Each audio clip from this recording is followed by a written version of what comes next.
Imagine discovering that your teenage daughter's innocent sleepover game with a Ouija board has opened a doorway in your home that something malevolent has walked through and refuses to leave. This is not the plot of a horror movie, but the documented reality that confronted one suburban New Jersey family in the 1980s when their modern, comfortable house in a planned community transformed almost overnight from a place of safety into a battleground for their very souls. The family had no reason to expect paranormal trouble. Their home was not an ancient colonial structure with centuries of accumulated suffering embedded in its walls. There was no dark history of tragedy or violence connected to the property. The neighborhood was new, the streets lined with young trees and freshly poured sidewalks, the kind of place where children rode bicycles in cul-de-sacs and parents barbecued on weekends. Yet within their ordinary ranch-style house, something was happening that defied every assumption about safety and normalcy they had ever held. It began subtly enough with sensations rather than events. The parents found themselves feeling watched in their master bedroom, a prickling awareness of presence that made them turn, suddenly expecting to find someone standing behind them, only to discover empty space. Small objects moved from where they had been placed. Keys appeared in different rooms. A coffee mug sitting securely on a kitchen counter would be found minutes later on the opposite side of the room, with no one having touched it. Electrical systems behaved erratically. Lights flickered in patterns that seemed deliberate rather than random. The television would turn itself on in the middle of the night, always tuned to static. These initial phenomena were strange enough to provoke conversation, but not yet alarming enough to push the family towards seeking help. They rationalized and dismissed, explaining away each incident with determined skepticism even as the incidents multiplied. Then the activity escalated. Furniture began moving with force. A heavy dresser in the master bedroom was found shoved several feet from its position against the wall. Windows that had been closed and locked were discovered standing open. Pictures fell from walls in sequences that progressed from one end of a hallway to the other, as though invisible hands were moving down the corridor, knocking each frame to the floor in turn. The youngest teenager described watching this happen and understanding with absolute clarity that something was doing it on purpose. The psychological atmosphere of the household deteriorated with frightening speed. The parents, who had enjoyed a stable marriage, found themselves arguing constantly over trivial matters, conflicts erupting with an intensity that seemed to come from nowhere.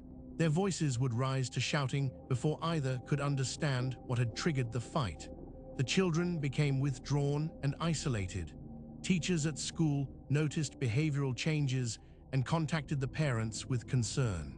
The family dog refused to enter certain areas of the house, particularly the master bedroom, pressing itself against the farthest wall of the hallway and making sounds its owners had never heard from the animal before.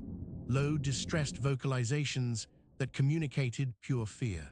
The referring priest who brought the case to Ed and Lorraine Warren had been following their work for years. When the family came to him for help describing phenomena that exceeded anything in his pastoral training, he knew immediately that this situation required the specialized knowledge the Warrens had developed across decades of demonological investigation. Ed and Lorraine made the drive from Connecticut to New Jersey and began their work as they always did, with a detailed intake interview. Ed spoke with the entire family together and then separately.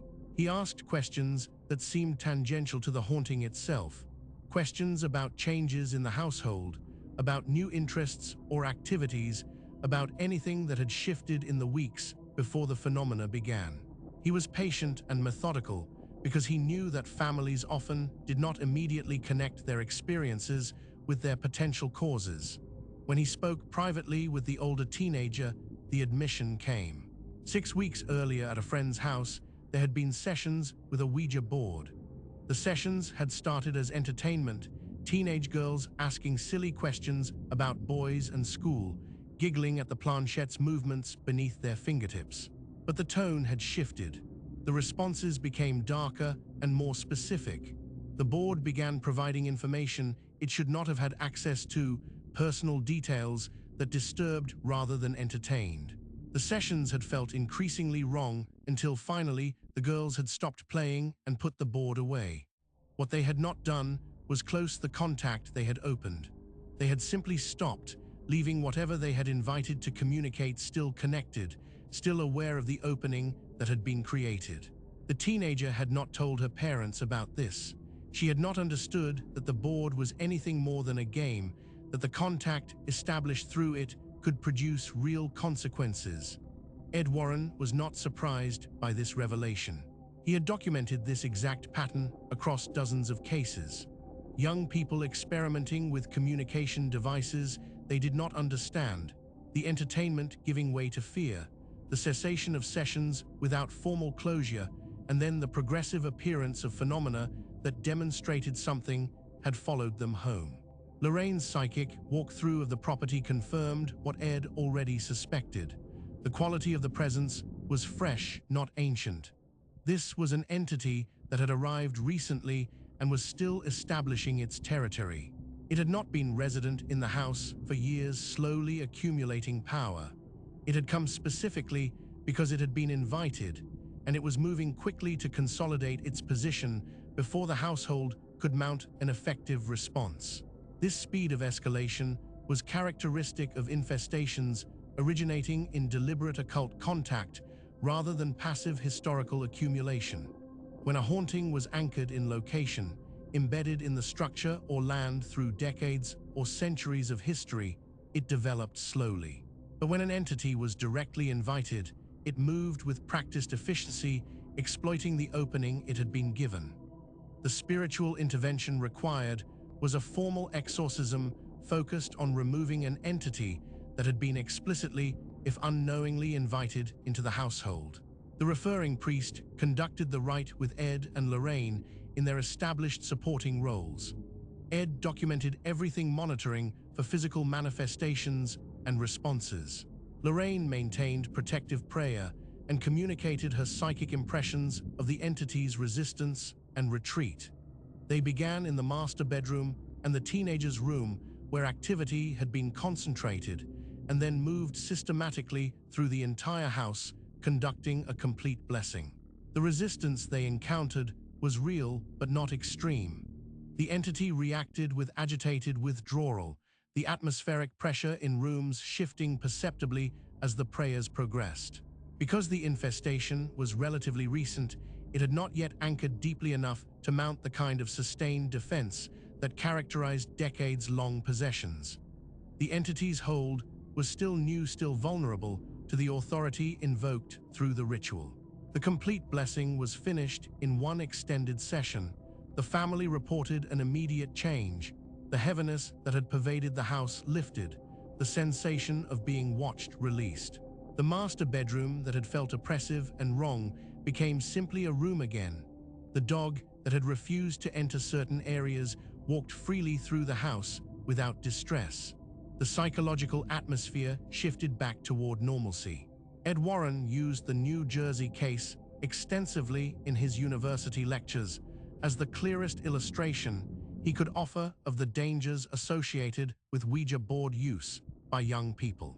A teenager's casual curiosity about spiritual communication had produced consequences requiring formal demonological intervention to resolve. The case demonstrated how efficiently adversarial entities could exploit undiscriminating openings and how critical it was to seek help early before infestations fully consolidated. The resolution was possible precisely because the family had acted before the entity had established an unbreakable foothold. The New Jersey demonic infestation files were preserved in the New England Society for Psychic Research archive not merely as investigative records, but as pedagogical resources reflecting Ed Warren's conviction that education about spiritual dynamics was as important as resolving individual cases.